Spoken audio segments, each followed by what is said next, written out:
What's up, YouTube? It's your boy, Ray Relentless, and I'm coming to you with another video to impact your life and help you win in every aspect of life.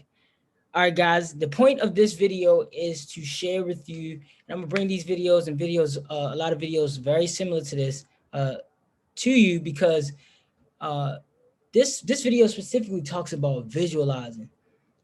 And it's so important, the images that we have in our heads and our minds. And if you want to continue to grow as a person individually, you're following me as I refer to you these incredible programs, videos, tools, and resources that I find.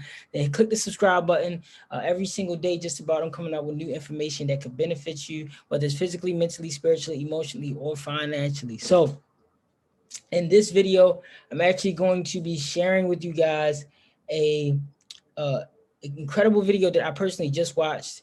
Dr. Joe Dispenza is in this video, and he's describing and explaining the power of visualizing and feeling the emotions that you want to feel, feeling the creating your future with the images that you create in your mind and with the emotions that you feel. You know, it's very negative to hold on to those negative emotions, and it's easy to do that. Trust me, I know all about that, but there's no healing, there's no change, and there's no growth that occurs.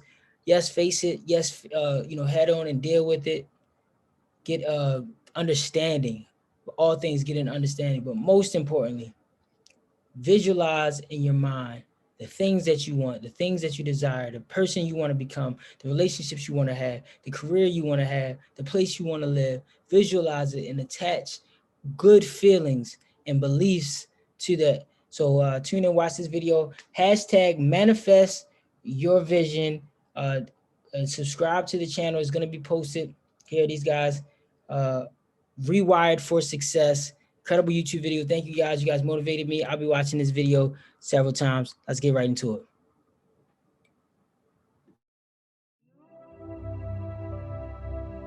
We live in a world where often when people think about visioning the future, they vision stuff. So you have a vision of the car you want, or you have a vision of an amount of money you want, or you have a vision of a home you want. And you see this with people with their vision boards. What's your take on that? And is that the right type of visioning? And what is the right type of visioning? Well, we do so many different variations because I think people integrate information differently. And all of those cars and homes and whatever that is, are symbols of what it looks like when a person actually arrives at this concept called abundance, right?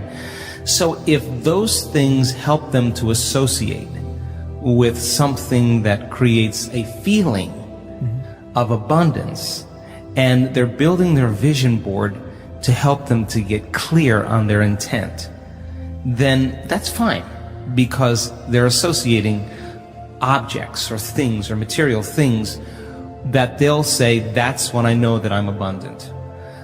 That's fine.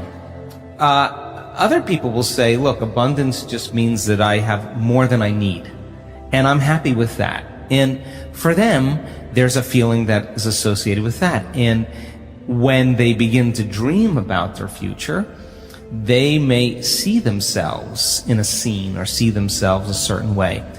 I don't care what it takes for the person to get there, because once they have their abundance, and this happens quite a bit in our work, when you finally have everything you want, there's only one thing you're going to ask yourself: how am I going to contribute to the world? How am I going to make a difference?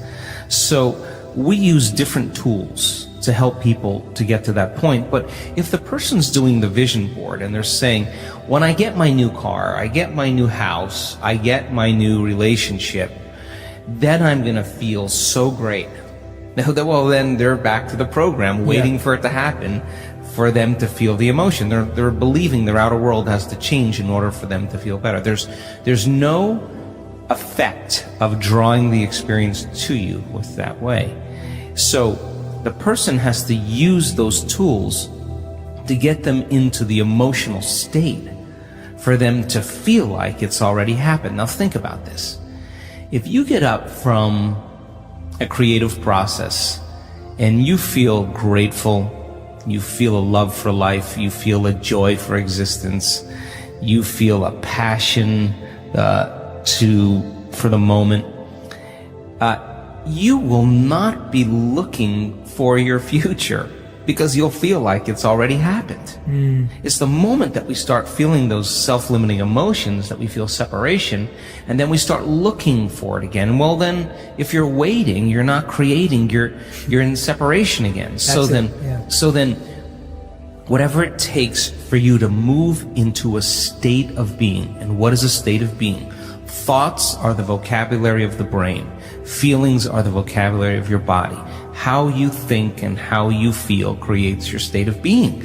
So then if you wake up in the morning and you come back to your senses with a clean slate and you say, I don't feel anything, you say, well, let me start thinking about all the problems in my life. Well, all those problems are connected to different people or different objects or things at different times and places.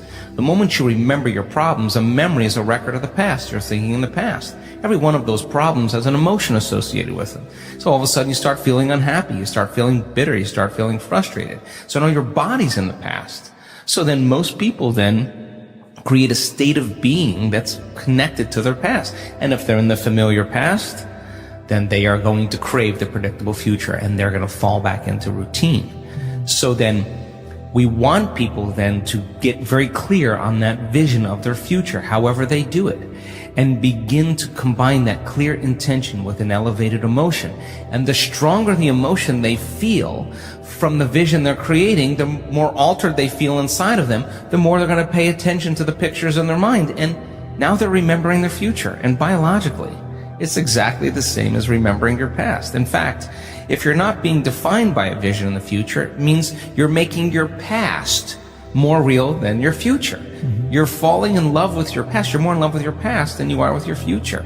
That you're believing in your past more than you're believing in your future. When you get to that moment where you have that feeling, that's your compass. Because that feeling is going to drive your behaviors. It's going to drive more of those thoughts. And when you feel that feeling and it's visceral, no person, no thing, no experience will stand in the way between you and that vision. And you will be initiated by the universe into wealth. You will be initiated into health. You'll be initiated into freedom. Those people, all those people that have healed themselves of all those different health conditions, they are so humble and so happy and they feel so great that they would never trade this feeling because of what you thought of them. They've left that program behind a long time ago. They actually don't care how you think of them. They actually are so happy with themselves that they're no longer dependent on anything outside of them. Now, I think that's a really important moment because that's the moment we give people permission in our lives to do the same, right? And I think that more and more people are beginning to figure that out as they do this work.